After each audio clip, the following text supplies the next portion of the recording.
চেষ্টা করি না তাই হয় না। যারা পারি আলহামদুলিল্লাহ, যারা পারি না শেখার চেষ্টা করবো ইনশাআল্লাহ। কত ফায়দা জানেন? আমি আপনাদের দুনিয়াবি আখিরাতের কয়েকটা ফায়দা শুনে হাবিবে কিবরিয়ার কাছ থেকে জেনেছি আল্লাহ রাব্বুল আলামিন আয়াতুল কুরসি নাজিল করেছেন। এটা এমন একটা আয়াত, পৃথিবীর কোন মানুষ যদি আয়াতুল কুরসি তেলাওয়াত করে রাত্রি বেলা, তাফসীরের কিতাবের মধ্যে বলে সারা রাত একজন ফেরেশতা তাকে পাহারা দিতে থাকে। কোন অনিষ্ট শয়তান তার কোনো ক্ষতি করতে পারবে না, কোন জিন কিংবা কোন মানুষ তার কোনো ক্ষতি করতে পারবে না। যদি কোন মানুষ তার ব্যবসা প্রতিষ্ঠানে এটা পড়ে ব্যবসা প্রতিষ্ঠানের শাটার বন্ধ করে, তার সারা রাত সারা দিনের ব্যবসা প্রতিষ্ঠান রব্বুল আলামিন ফেরেশতা দ্বারা হেফাজত করবে। এত ফজিলতপূর্ণ একটা আয়াতে কারিমা হলো আয়াতুল কুরসি। অসংখ্য ফজিলত, সব বলবো না, কিছু অন্তত বলার চেষ্টা করি। ভাইয়ারা আমার, আয়াতুল কুরসি সম্পর্কে একটা ফজিলত শুনে আখিরাতের ফজিলত। কোন মানুষ যদি প্রতিদিন 5 ওয়াক্ত নামাজের পরে আয়াতুল কুরসি তেলাওয়াত করে, কোন সময় বলেন? 5 ওয়াক্ত ফরজ সালাতের পরে, নামাজের পরে কেউ যদি আয়াতুল কুরসি তেলাওয়াত করে, আল্লাহ রাব্বুল আলামিন আমাদেরকে জানান ওই মানুষটা জান্নাতে যাওয়া শুধুমাত্র মৃত্যু নামক পথটা বাধা। মৃত্যু হওয়ার সাথে সাথে এই লোকটা আল্লাহর জান্নাতে ঢুকে যাবে। সহজ জান্নাতে যাওয়ার দুইটা পথ, একটা হলো দ্বীনের রাস্তায় নিজেকে কুরবানি করা, শহীদ হওয়া, আর একটা হলো নামাজের পরে আয়াতুল কুরসি পড়া। সুবহানাল্লাহ, পড়বো তো ইনশাআল্লাহ। আগে না নামাজ, তারপরে আয়াতুল কুরসি। অনেক ভাই মনে করতেছে কি জানি, তাহলে আজান যখন হয় আমি তো আয়াতুল কুরসি পড়ি নেব, নামাজ আর কি করবো। শর্ত কিন্তু লাগাইছে নামাজের পরে। কিসের পরে বলেন? নামাজের পরে।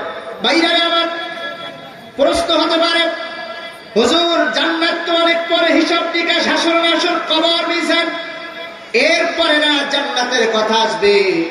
আপনি যে বললেন আয়াতুল কুরসি তেলাওয়াতকারী, তেলাওয়াত যিনি করেন, এই ব্যক্তি মারা গেলে মৃত্যুর পরে আল্লাহর জান্নাতে চলে যাবে। আমার ভাইরা, আমি আপনাদেরকে বোঝানোর জন্য আল্লাহর হাবিবের আরেকটা হাদিস আপনাদেরকে শোনাই। আল্লাহর হাবিবের একজন সাহাবী হযরতে সাদ রাদিয়াল্লাহু তাআলা আনহু দুনিয়া থেকে বিদায় হয়ে গেলেন। আল্লাহ রাসূলের এই সাহাবী যখন দুনিয়া থেকে বিদায় হয়ে গেলেন, আমার মুসলমান ভাইরা, আল্লাহ তাআলার নবী সাহাবায়ে কেরামকে সাথে নিয়ে হযরতে সাদের জানাজা নিজে পড়ালেন এবং আল্লাহর হাবিব সাল্লাল্লাহু আলাইহি সাল্লাম নিজে থেকে হযরতে সাদের কবরস্থ করলেন, কাফন দাফনের কাজ সেরে ফেললেন। আল্লাহ রাসূল সাল্লাল্লাহু আলাইহি সাল্লাম সাহাবায়ে কেরামকে সাথে নিয়ে বাহির হবেন কবর থেকে। এমন সময় আল্লাহ নবী পিছন দিক থেকে একটা ডাক দিয়ে বললেন, আমার সাহাবীরা একটু কিছু সময় অবস্থান করো আমার সাদের কবরের পাশে, তারপরে আমরা যাব। সাহাবায়ে কেরাম বললেন, আমরা ঘুরে দাঁড়ালাম। আমরা ঘুরে দাঁড়ানোর পরে নবীজি বললেন, সাহাবীরা তোমরা সবাই একটু পড়তে থাকো সুবহানাল্লাহ সুবহানাল্লাহ। বর্ণনাকারী সাহাবী বলেন, আমরা সুবহানাল্লাহ সুবহানাল্লাহ এটা পড়তে থাকলাম। একটু বাদে নবীজি বললেন, এবার পড়ো লা ইলাহা ইল্লাল্লাহ। আমরা নবীজির কথা মতো আমরা পড়তে থাকলাম, লা ইলাহা ইল্লাল্লাহ লা ইলাহা ইল্লাল্লাহ। কয়েকবার এরকম পড়ার পরে আল্লাহ নবী বললেন, এবার তোমরা একটু আল্লাহু আকবার বলো। আমরা একের পর এক কয়েকবার করে করে আল্লাহু আকবার শব্দগুলো বলতে থাকলাম। আমার মুসলমান ভাইরা, আল্লাহু আকবার বলা যখন শেষ হয়ে গেল, আল্লাহর নবী তখন আমাদেরকে বললেন, এবার তোমরা যার যার ঘরে যেতে পারো। বর্ণনাকারী সাহাবী বলেন, আমরা প্রশ্ন করলাম, ইয়া রাসূলুল্লাহ, ইয়া হাবিবাল্লাহ, ও নবীজি, আপনার সাথে তো আরো অনেক সাহাবীর কবরের পাশে গেলাম, কবরস্থ করলাম। ইয়া রাসূলুল্লাহ, কোন কবরের পাশে তো কোনদিন এভাবে করে সুবহানাল্লাহ আলহামদুলিল্লাহ আল্লাহু আকবার বলি নাই। আল্লাহর নবী সাল্লাল্লাহু আলাইহি ওয়াসাল্লাম বললেন, আমার সাহাবীরা, আমার সাদের এখানে কেন পড়লাম? তোমাদের প্রশ্ন আসলো, তাহলে শোনো। এখান থেকে কথাটা আপনাদের উদ্দেশ্যে, আমি আমার উদ্দেশ্যে বলতেছি, একটু শুনিয়েন কানটা খাড়া করে। আল্লাহ রাসূল বলেন, সাহাবীরা রে, আমার সাদের জানাজার নামাজে আল্লাহর পক্ষ থেকে 50,000 ফেরেশতা এসেছে জানাজার নামাজে শরীক হওয়ার জন্য। সুবহানাল্লাহ। শুধু তাই না, আমার সাদের মৃত্যুর জন্য আল্লাহর আরশ পর্যন্ত কেঁপে উঠেছে। আমার সাদকে আল্লাহ এত বেশি পছন্দ করে। আল্লাহর হাবিব সাদ রাদিয়াল্লাহু তাআলা আনহুর মর্যাদা সাহাবায়ে কেরামের সামনে উঠায় ধরলেন। এরপরে বললেন, আমার সাহাবীরা, আমরা যখন আমার সাদকে কবরস্থ করার পরে চলে যাচ্ছিলাম, তখন আমি রাসূল দেখলাম অন্ধকার জীর্ণ শীর্ণ ছোট্ট কুটিরের এই ঘরটা আরো সংকীর্ণ হয়ে যাচ্ছে। দুই পাশের মাটি এমন করে চাপ দেওয়ার জন্য আমার সাদের দিকে অগ্রসর হচ্ছে। আমি রাসূলুল্লাহ সহ্য করতে পারি না, এজন্য দাঁড়িয়ে কিছু সময় তাকবীর তাহলিল তাসবিহ করলাম, যার কারণে আমার আল্লাহ আমার সাদের কবরটাকে প্রশস্ততা দান করেছে। নবীজি বললেন, সাহাবীরা, প্রত্যেকটা মানুষের কবরে আযাব হয়, সংকীর্ণ হয় কবর। এত সংকীর্ণ আমার মিঠা বাড়ির ভাইয়েরা, আমার বাবারা, পর্দার অন্তরালের মায়েরা, মনে রাখিয়েন কথা, আপনাকে আমাকেও কিন্তু ছাড় দেওয়া হবে না। কবরের মাটি আমাকে আপনাকেও কিন্তু একেবারে চ্যাপ্টা শুটকি বানায়া দেবে। দুনিয়ার থেকে যদি সামান্য মালপত্র গুছিয়ে নিয়ে যাওয়া যেতে পারি, মনে রাখিয়েন ছাড় দেওয়া হবে না। আপনি কত বড় নেতার কর্মী এটা বলা হবে না।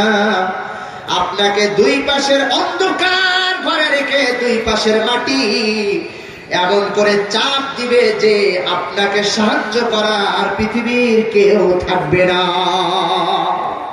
নবীজি বললেন, সাহাবীরা, শোনো, কবরের আযাব প্রত্যেক ব্যক্তির জন্য আছে, 3 ব্যক্তি ছাড়া। কথা বলেন, কয় ব্যক্তি? আবার বলেন, কয় ব্যক্তি? আল্লাহ নবী বলেন, 3 ব্যক্তি ছাড়া সবার কবরের মাটি সংকীর্ণ হয়ে যাবে। কবর তাদের জন্য কষ্টদায়ক জায়গা হয়ে যাবে। 3 জন ব্যক্তি, 2 জন হলো আল্লাহর জিম্মায়, 1 জন হলো নিজ দায়িত্বে। অর্থাৎ 3 জনের মধ্যে 2 জন 2 প্রকার ব্যক্তি আল্লাহ ইচ্ছা করলে হবে। তৃতীয় নাম্বারটা বান্দার ইচ্ছা। বান্দা ইচ্ছা করলে কবরের আযাব থেকে বান্দা মাফ পেয়ে যাবে। মুসলমান ভাইরা আমার, 1 নাম্বার হলো ওই ব্যক্তির জন্য কবরের চাপ বন্ধ হয়ে যাবে, কবরের সংকীর্ণতা প্রশস্ততায় রূপ নেবে। ওই ব্যক্তির জন্য, যে ব্যক্তিকে রব্বুল আলামিন তার অনুগ্রহে তার কৃপায় বৃহস্পতিবারের দিন সূর্য ডোবার পর থেকে নিয়ে জুমার দিন, বৃহস্পতিবারের দিন সূর্য ডোবার পর থেকে নিয়ে জুমার দিন সূর্য ডোবার আগ পর্যন্ত এই সময়টাকে বলা হয় ইয়াউমুল জুমা। কি বলা হয় বলেন? ইয়াউমুল জুমা মানে শুক্রবার। এই যে আগামীকাল শুক্রবার, আমরা এখন আছি শুক্রবারের ভিতরে। বরকতপূর্ণ রব্বে কারিমের পছন্দের একটা দিন, একটা রাতের নাম শুক্রবার দিন, শুক্রবার আগত রাত। আল্লাহু আকবার বলেন। এই মুসলমান ভাইরা আমার, শীতের রাত পাইছেন তো? প্রথম রাত্রে 12টা পর্যন্ত জাগার পর শেষ রাত্রে গিয়া নাক ডেকে কম্বল মুড়ি দিয়ে ঘুমান। আর আপনার আমার মালিক একজন আছে, চিৎকার মেরে বলেন তো আমাদের মালিকের নাম কি? হয় নাই মোহাম্মদে? আর বলেন, আমাদের মালিকের নাম কি? আল্লাহ বলেন, বান্দা, আমি আল্লাহ আসমানের থেকে নিচে নেমে এসে তোমাদেরকে ডাকতে থাকি, কে আছো গুনাহগার? আয়, আমি আল্লাহ তোকে গুনাহ থেকে পরিত্রাণ দান করব। আল্লাহ এসে বলতে থাকেন, কে আছো রে? রিজিকের অভাব রে, বুড়াই মুরব্বী মা, কে আছো যার রিজিকের অভাব? আসো, আমি আল্লাহর কাছে চাও, আমি আল্লাহ তোমাকে অফুরন্ত রিজিক দান করে দিব। সুবহানাল্লাহ। এটা হলো এই বৃহস্পতিবার দিনগত জুমার রাত। নাক ডেকে ঘুমাবেন নাকি একটু কাজে লাগাইবেন? কথা কয় না? একটু কাজে লাগানো যাবে কিনা ইনশাআল্লাহ? লাগাবো কোন সময় হুজুর? মোবাইল নামক গজব দেখতে দেখতে তো 12টা 1টা বেজে যায়। তাইলে রাত্রে গভীর রজনীতে আমার রব আমাকে যখন ডাক দেয়, কেমনে তার ডাকে সাড়া দেব? এই গজব আমাদের রাতগুলা খাইছে, কথা কয় না কেন? ঠিক কিনা? এই গজব আমাদের রাত খাইছে, যৌবন খাইছে, সময় খাইছে, সম্পদ খাইছে, কথা ঠিক কিনা? আমার যুবক ভাইরা মনে করতেছে হুজুররা ওরম বলে, তাই বলে কি মোবাইল ছাড়া থাকা যায়? মোবাইল আমার জান, মোবাইল আমার প্রাণ। মোবাইল জন্য মা ছাড়তে পারি, বাপ ছাড়তে পারি, বউ ছাড়তে পারি, মোবাইল ছাড়বো না। অবস্থা দৃষ্টান্তে আমার মনে হচ্ছে। আল্লাহ আমাদের সহিহ বুঝ দান করুক, বলেন আমিন।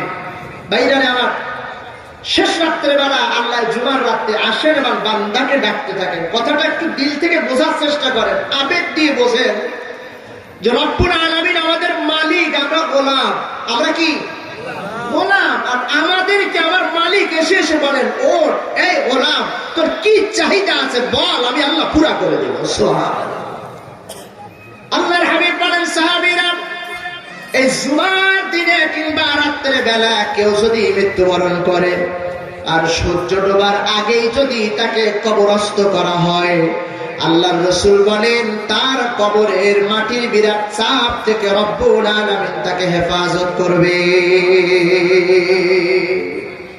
আরেক নাম্বার হলো সাহাবীরা শরৎ, আরেক নাম্বার হলো যারা রমজানুল মুবারকে আল্লাহ তাআলা যাদেরকে মৃত্যুবরণ করাবেন, রমজানুল মুবারক আল্লাহ তাআলার পছন্দনীয় দিন, রাত, কোরআন নাজিল হওয়ার মাস, এই মাসে যে মৃত্যুবরণ করবে আল্লাহ তার কবরের আযাব, কবরের এই বিরাট চাপ থেকে আল্লাহ তাকে হেফাজত করবে। সুবহানাল্লাহ।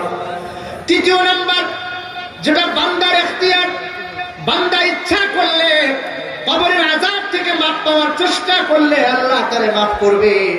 এই তৃতীয় নাম্বার কারণ হলো, কোন মানুষ যদি প্রতিদিন 5 ওয়াক্ত নামাজের পরে এই ফজিলতপূর্ণ আয়াতে কারিমা আয়াতুল কুরসি তেলাওয়াত করে, রব্বুল আলামিন তার কবরের আযাব মাফ করে দেবে।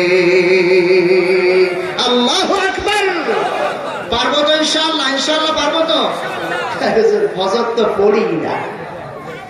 এখন যদি রওনাটা দিচ্ছি না, এবার জিজ্ঞাসা করতেছি না, যদি বলি যে ভাই বলেন তো কে কে আজকে ইশা পড়েন না, অনেক ব্যাকডেটের কথা জিজ্ঞাসা করবো। ভাই বর্তমানে একেবারে টাটকা সালাতুল ইশা কারা পড়েন না, অনেকে লজ্জা পেয়ে যাবে।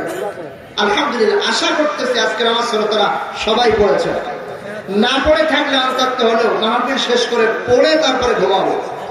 এশার জামাত ফজরের ওয়াক্তের আগ পর্যন্ত এশার জামাত, এটা মনে করার কারণ নেই যে হুজুর 10টা বেজে গেছে, আমি বাজারতে আসতে আসতে এজন্য আমার আর পড়া হয়নি, এজন্য থাক আজকে আর পড়লাম না।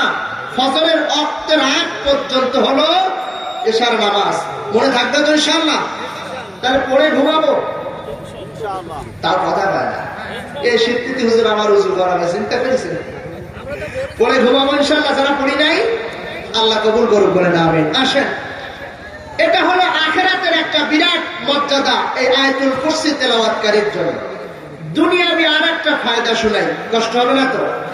আল্লাহ রাসূল সাল্লাল্লাহু আলাইহি সাল্লামের সাহাবী হযরত আবু হুরায়রা রাদিয়াল্লাহু তাআলা আনহু বর্ণনা করেন, আল্লাহ নবী বিশ্বনবী রাহমাতাল লিল আলামিন পয়গম্বর আরবী আমাকে রমজানুল মুবারকে যাকাতের খেজুর কিংবা কেউ কেউ বলেছেন গম পাহারা দেওয়ার জন্য নবীজি আমাকে বাইতুল মালের পাহারাদার নিযুক্ত করলেন। পালাক্রমে পাহারাদার নিযুক্ত হল। প্রথম রাত্রে বেলা একজন, শেষ রাত্রে বেলা আরেকজন। আমি আবু হুরায়রা শেষ রাত্রে বেলায় পড়ে গেলাম। আল্লাহর হাবিব আমাকে পাহারাদার নিযুক্ত করলেন। আমি পাহারা দিচ্ছিলাম বাইতুল মালের খেজুর গুলা কিংবা গম গুলা আমি পাহারা দিচ্ছিলাম। হঠাৎ করে দেখি পিছন দিকে এই যে বিরাট মালের স্তূপ, তার পিছন দিকে খসখস খসখস আওয়াজ হয়। আল্লাহ রাসূলের সাহাবী আবু হুরায়রা বলেন, আমি বুঝলাম কোন চোর কিংবা কেউ বা হয়তো এখান থেকে বাইতুল মাল থেকে চুরি করতেছে। আমি এটা চিন্তা করে আস্তে আস্তে পা টিপে টিপে আমি ওই বস্তার দিকে গেলাম, ওই পিছন দিকে গেলাম। আমি যে দেখি একজন মানুষ লম্বা হাত দিয়ে, হাতের পশমগুলো লম্বা লম্বা, একটা হাত দিয়ে খেজুরের বস্তার মধ্যে থেকে হাত উঠাচ্ছে আর নিজের কাছে রাখা একটা থলির মধ্যে ঢুকাচ্ছে। তাতে করে আমি বুঝলাম এই বেটা চোর, বাইতুল মাল থেকে খেজুর চুরি করতে এসেছে। আমার আবু হুরায়রা পিছন দিক থেকে তাকে চাপটে ধরলাম। ধরে ফেলার সাথে সাথে এই লোকটা বলতে থাকলো, আবু হুরায়রা রে, ছেড়ে দাও, অন্যায় করে ফেলেছি, অপরাধ করে ফেলেছি। আবু হুরায়রা বলে, ছাড়া যাবে না, তুমি চুরি করেছো, নবীজির দরবারে তোমাকে নিয়ে যাব। এই চোর বেচারা ডাক দিয়ে বলে, আবু হুরায়রা, অনেক পথ পাড়ি দিয়ে তারপরে এসেছি, সন্তানেরা ক্ষুধার্ত, স্ত্রী ক্ষুধার্ত, তাদের মুখে খাদ্য দিতে পারি না। ও আবু হুরায়রা, একটু ছাড় দাও, কথা দিচ্ছি আর কোনোদিন চুরি করতে আসবো না। আল্লাহর পয়গম্বরের সাহাবী আবু হুরায়রা দয়া হলো, আবু হুরায়রা তাকে ছেড়ে দিলেন। সকাল হলো, আবু হুরায়রা নবীজির পিছনে মসজিদে নববীতে ইমামতি নবীজি করলেন। আবু হুরায়রা নবীজির পিছনে নামাজ আদায় করলেন। এবার আল্লাহ রাসূল আবু হুরায়রার দিকে তাকিয়ে মিসকি মিসকি হাসে। আবু হুরায়রা বুঝলেন না হাসির কারণ কি। পয়গম্বর ডাক দিয়ে বলেন, আবু হুরায়রা, রাত্রে বেলা যে বন্দী তোমার ছিল, তুমি কি তোমার বন্দীকে ছেড়ে দিয়েছো নাকি? সুবহানাল্লাহ। আবু হুরায়রা তাজ্জুব, আল্লাহ আশ্চর্যান্বিত হয়ে বলেন, ইয়া রাসূলুল্লাহ, ইয়া হাবিবাল্লাহ, হ্যাঁ, বন্দী অনুনয় বিনয় করার কারণে আমি তাকে ছেড়ে দিয়েছি, আর কোনদিন আসবে না এই ওয়াদা করেছে, বিদায় আমি তাকে ছেড়ে দিয়েছি। আল্লাহর নবী বলেন, আবু হুরায়রা রে, সে তোমার সাথে মিথ্যা কথা বলেছে, সে আবার আসবে। আবু হুরায়রা বললেন, নবীজি যখন বলছে আবার আসবে, আমার তো বিশ্বাস হয়ে গেছে আবার আসবে। আমি পরের দিন আবার পাহারা দিচ্ছি কড়া নজরে, ঠিক দেখি ওই রাত শেষের মুহূর্তে আবারও খসখস খসখস পরের দিন রাত্রে আওয়াজ হয়। আজকেও আমি তাকে দৌড়ে গিয়ে জাপটে ধরে ফেললাম। অমনি করে মনে নয়